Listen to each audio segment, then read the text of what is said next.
There's a kind of leader that walks into a room and immediately makes people feel like they can breathe. We all know them. They do not have all the answers. They say so. They ask questions when others are performing certainty.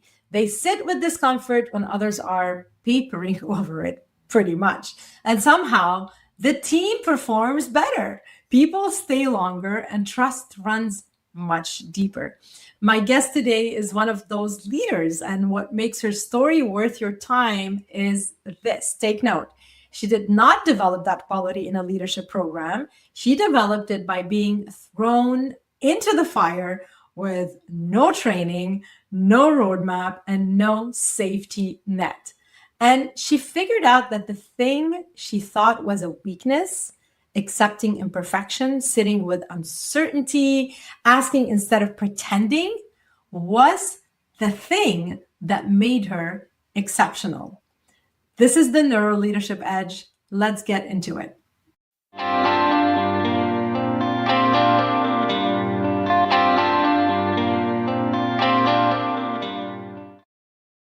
Welcome to the NeuroLeadership Edge, the show where we decode what it actually takes to lead under pressure, perform at the highest level, and build that mental fitness and mental architecture that holds when everything around you is moving fast, pretty much our reality nowadays.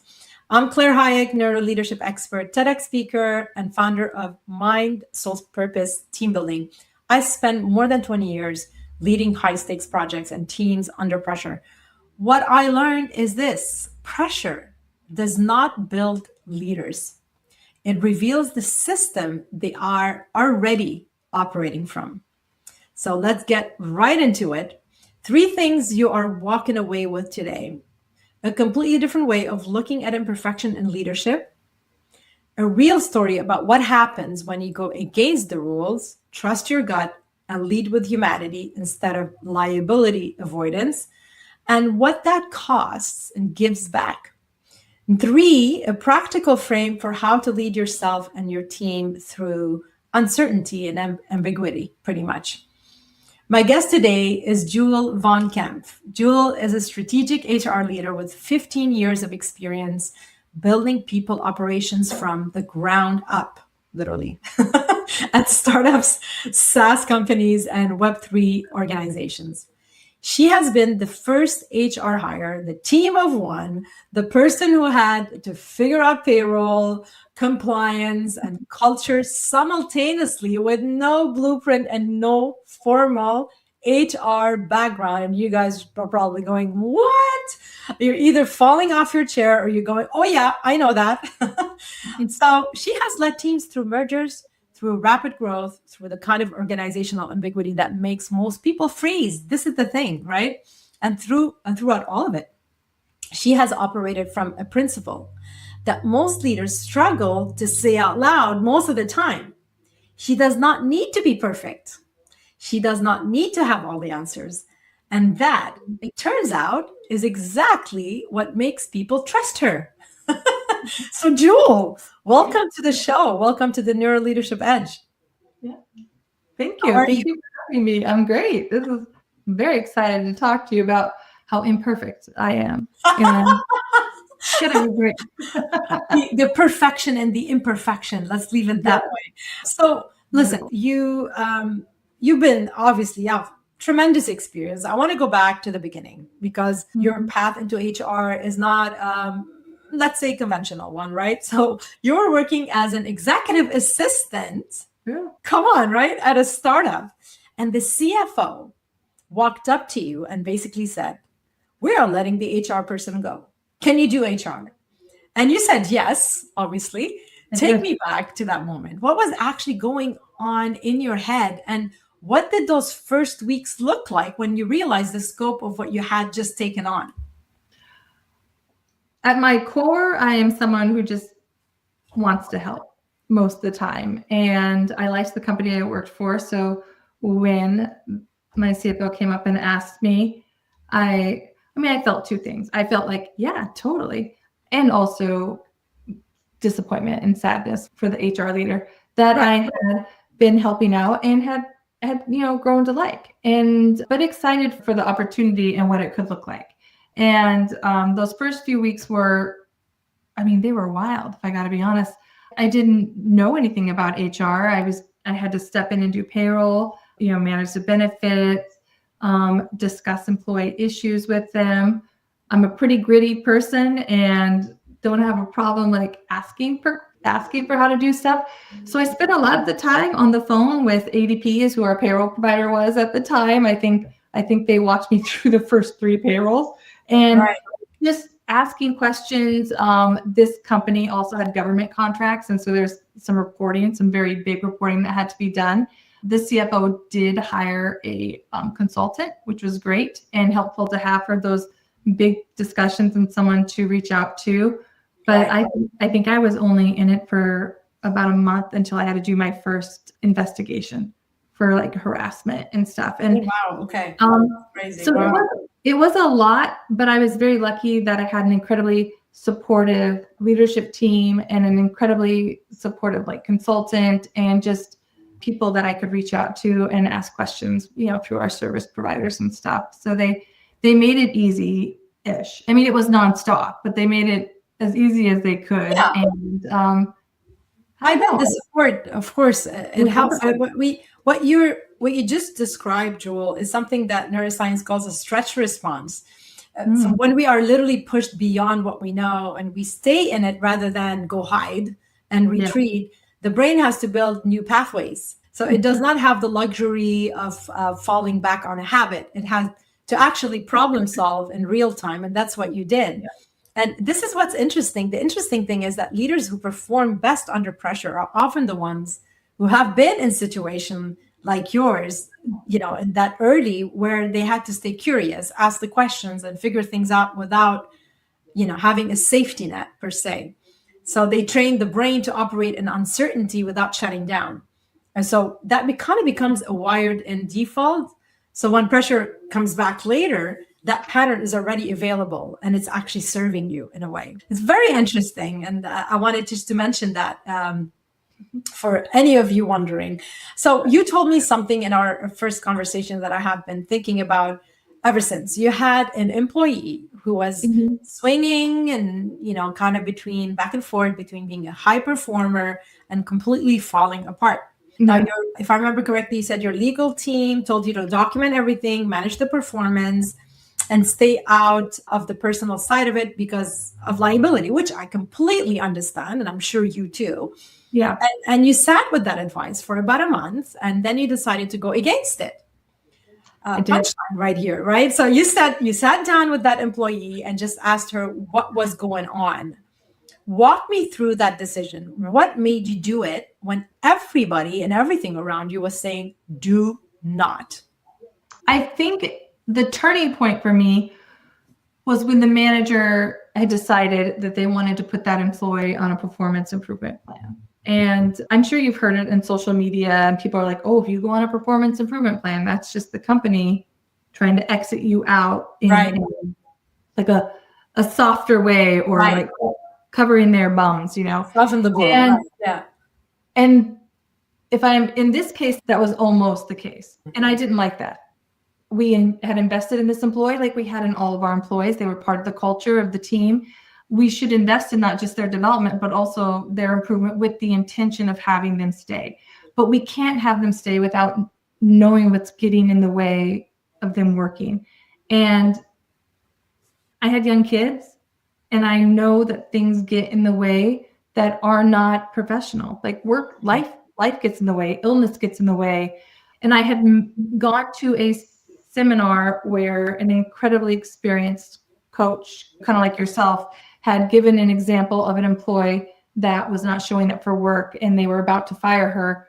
And that employee just apologized because she had been going through cancer and hadn't told anyone. And because nobody knew, they thought she just wasn't showing up. And I thought about that and I sat on it and I was like, something's going on with this employee. Mm-hmm.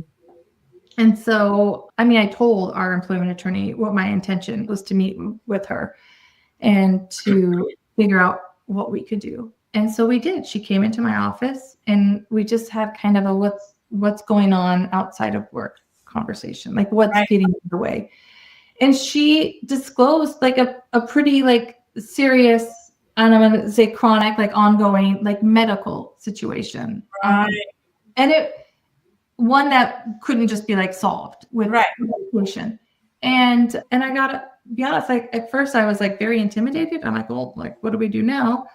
But I took her through the ADA process. We put any sort of PIP on hold. And I was like, let's see if we can get you to how you can perform.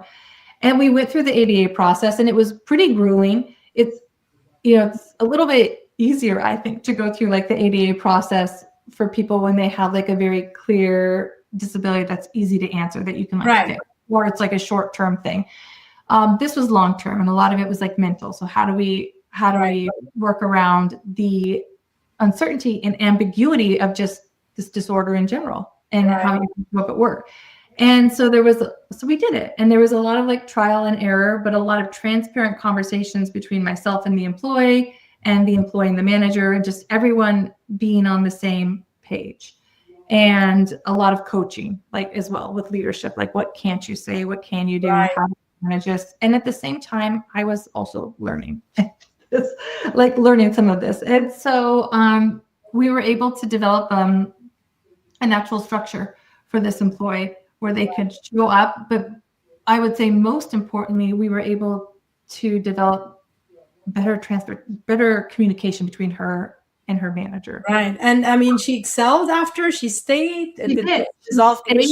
She excelled. She was able to continue working. We didn't need to do the performance improvement plan. And look at that. And I think the key there, though, was that her manager and her were able to have open conversations from that point on. So because she was embarrassed before. And I think that is 100% understandable. And what you did is you really created that psychological safety around the situation, which gave her that trust factor to open up and talk about it. Because what we observe often is that people feel threatened. They can feel the vibe, even if you're not saying anything. If you're showing up with your guards on and using the legal words and everything, people are not stupid. They feel it. They feel that I really need to look out for myself. I'm in survival mode right now. I need to survive. So they hold back. They don't say the truth. They don't open up. They don't reveal maybe a vulnerable side of their life. And establishing that psychological safety is very important, because this is how you get down to it and actually can help that person. But of course, it's a two-way as well. Not only you can open it up and you can provide that psychological safety, but if the person is not ready then or doesn't trust you, they just won't. They will pretend. But it's pretty interesting. I mean, this is kind of like the foundation of communication when it comes to these situations. So you said something to me that I want to put in front of every leader listening right now. There's so much to cover, so I want to make sure I ask you all the questions. You said that you are very aware of how imperfect you are, okay? And then you caught yourself like you were about to apologize for it, okay? I want to ask you about that directly. Where did you learn that imperfection was something to hide? And when did you figure out that it was actually a strength? I think just the way I was raised, to be honest, and then showing up at work and watching people excel, it felt like you had to be perfect. And I had a misunderstanding that trying your best and being perfect were the same thing. And they're not. And to be honest, it's been supporting employees as well as the consistent ambiguity that just blankets startups that I've just come to terms. I don't think there was one exact moment where I was like, oh, it's okay to not be perfect. But there have been lots of tiny moments where I didn't know the answers. And I was like, that's okay. Like, I don't have the answer. I'm going to tell the employee I don't have the answer. I'm going to tell my CEO I don't have the answer. But I'm going to go find it, and I'm going to do my best. But I'm not always perfect. In fact, I constantly tell my employees and my direct reports that we can fix it. Like, it's right. Like, I mean, you're comfortable showing that vulnerability. Well, and I myself have made mistakes, I've made, You're and, human. and I had to own up to them, and I had to correct them and not repeat them.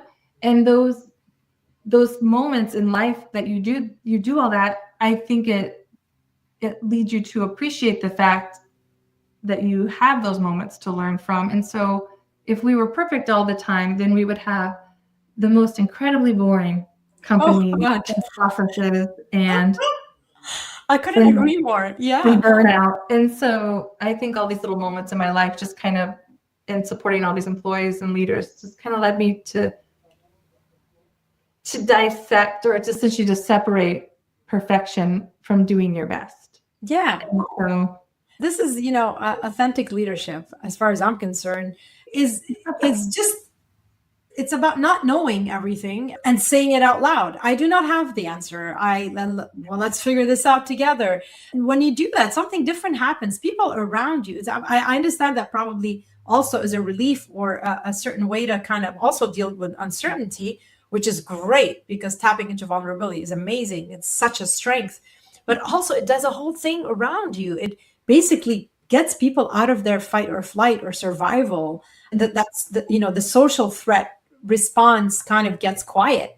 You're no longer threatening for people around you. People feel safe enough to bring now their own real thinking in front of you, because they're like, wow, if she's able to model authenticity and tell me that she doesn't have all the answers, maybe next time I'm confronted with that, I don't have to freaking panic. I can just say, I can model what she's doing. It's very inspirational. It goes a long way. And I think a lot of leaders don't realize this. They put that pressure on themselves.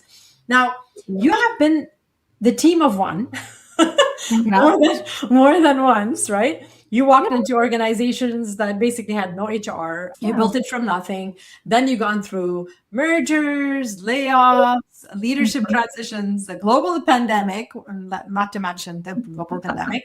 Now, most people freeze in that kind of uncertainty, ambiguity, change. And you seem to move toward it in a way. What is the internal mechanism that lets you do that? And after you answer that, what do you think leaders get most wrong about operating through uncertainty?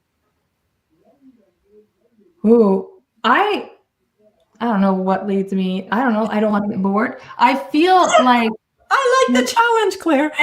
I like the challenge, and I like to build something. I like to be part of building something, and life is ambiguous. So, it just seems natural that a company that is growing and building would have uncertainty, would have to be agile.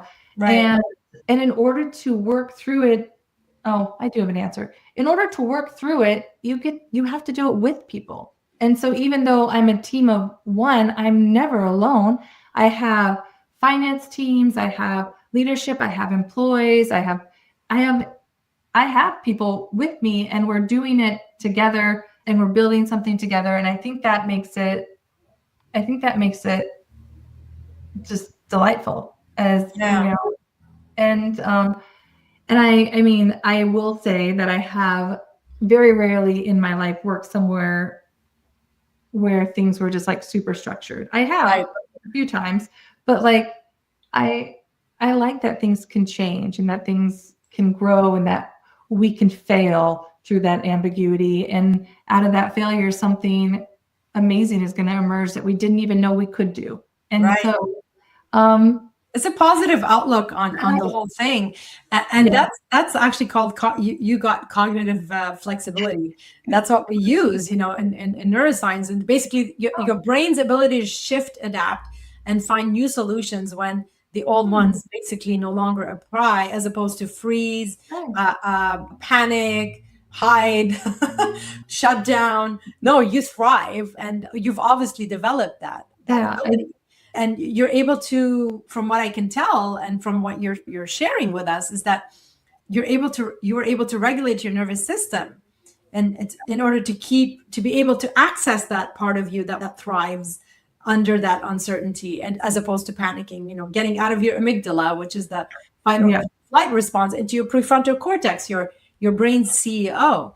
And so thriving in uncertainty is actually biological. It's a lot about biology. And you've obviously and clearly developed those neural pathways to deal with certain uncertain situations. I do have those like amygdala overload moments, 100%. Of course. But I feel like because I support employees through that, it's also easy for me to see it in myself.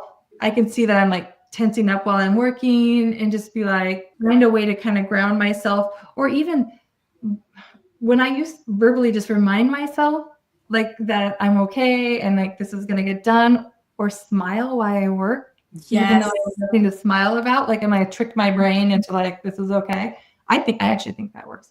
And I really do. I was hiking with my daughter the other day. She's like, it works. 100%. It's a great tool. It's a great tool. But I do think where leaders can get it wrong is where they build this hero archetype around the ambiguity and just working nonstop to get everything done. It's especially for founders and leaders, because a founder like CEO and even like an early stage CEO, like they're typically in all the way, right? It's their life. They're going to breathe it. They're going to sleep it. And in most cases that makes sense, especially if they're a founder. It's their child. Like this company is their child.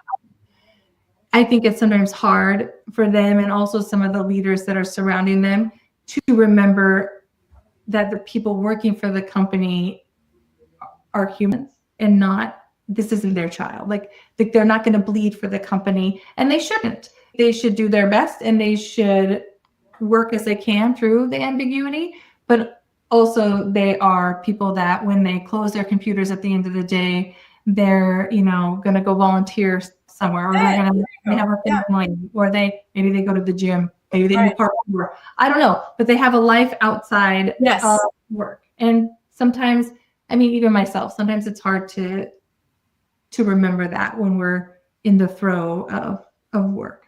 Yeah, absolutely. I can totally understand that. And I'm glad that we're bringing this up. Maybe some of our listeners probably struggling with that, whether they're on one end or the other end.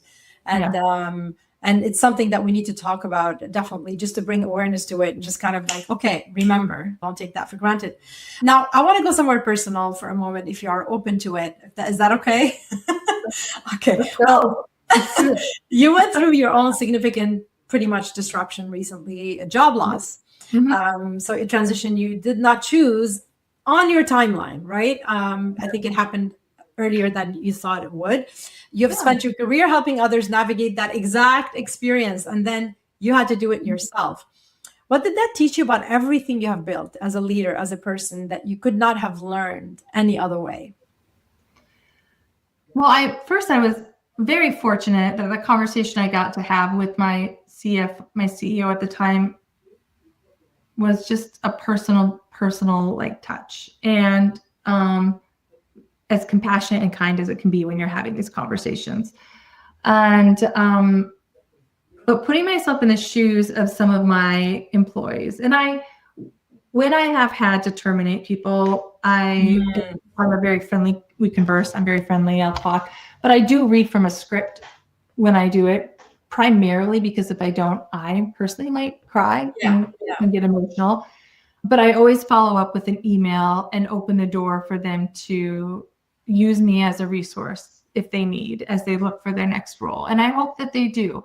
But I will say it does feel very difficult from like experiencing it to just be separate from the people that you spent 8+ hours with a day for years. Like that is, it's almost like a breakup. Like you've broken up with, with your best friend or your friends. And there is a mourning period. Like I felt sad, not at the loss of the job as much. I love my job. I love the work I do, but more that I won't get to interact with those people on a daily basis. And, but it also led me to kind of reach back out to people that I had in the past, like let go and had like worked with me and stuff, just to say hi and to check in and see how they're doing. And so that was a lovely development out of it. And then I decided to take a break. There you go. Isn't that lovely? I haven't ever done. And so I just took specifically a few weeks spending time with my family, doing delightful projects around my house, taking my dog for a couple of walks a day, like cleaning up your closet. No. I mean, I know I'm like listing tasks, but like that is how my mind just works. Like I'm not a sit still kind of person, but it's been on my own timeline and what I've wanted to do. And it's been really just wonderful to almost kind of reconnect with myself as if I was like my own employee. Like, how am I doing? What do I want out of my life? Right. It's just, this is amazing. This is great. You obviously have the right attitude going into this, and you're pretty much, I'm sure that, you probably will go, okay, I really wanted a longer break, but here's all the offers raining on me right now. I have no doubt about it, but hey, we're running out of time. I want to get to the rapid fire. Sure. So quick answers, quick questions. I have a couple of them. Something you wish someone had told you in your first week of HR. Whoa, I wish someone would have told me that you could trust your gut over just like the HR like list of ways in which you should act, that you should trust your gut a little bit more. Lovely. The leadership quality most underrated in startup environments. Empathy, I think. Okay. Like understanding your employees and where they're coming from on a personal note. Yeah. Okay. One thing you would tell yourself during the hardest moment of the past year. I would tell myself the glass is refillable. And that comes from my great grandma. She used to say, if someone said the glass is half empty or if it's half full, she would always say, it doesn't matter, it's refillable. Sometimes you need an empty glass. I think I'm going to start using that one. I love that. Thanks for sharing this. If this conversation brought something up for you, if you recognize your team, your culture, or yourself and what Jewel shared today, I definitely have something for you. The Pressure and Performance Scorecard. It's a free diagnostic that shows you exactly where pressure is costing your organization right now. Decision speed, team communication, cohesion, execution quality. Takes about 5 minutes. It gives you specific results. And you can see it here on screen. You can pretty much scan the code and follow through. And if this hit closer to home, and if you are in a season of transition, uncertainty, or change right now, and you want something practical to hold on to, again, you're going to see the code here. Grab the pressure reset scripts right on the screen, or you can go on my website, clairehayek.com. If you're listening on audio, do check the description. We will leave the links there. So hopefully this will serve you. This is a free download. They're all free tools for you. Jewel, what you modeled today is exactly what this show is built for. The willingness to say out loud that you do not have all the answers. The courage to go against the safe advice and lead with humanity instead. And you have so much grace, and that you just kept on showing up with curiosity when everything around you was uncertain. I did want to highlight that. So thank you for bringing it all to us here and sharing your story with us. Any last words to our listeners? Just to remind them that you don't have to be perfect. Embrace your imperfection, keep learning, and keep failing. Love that. And anybody listening here, make sure to subscribe to the NeuroLeadership Edge. Every subscriber helps the show grow, reach further, and bring you that caliber of guests and conversations that actually move the needle, because we're all about impact. And as always, lead boldly, stay human, and turn every challenge into a gift. Thanks, Jewel, and see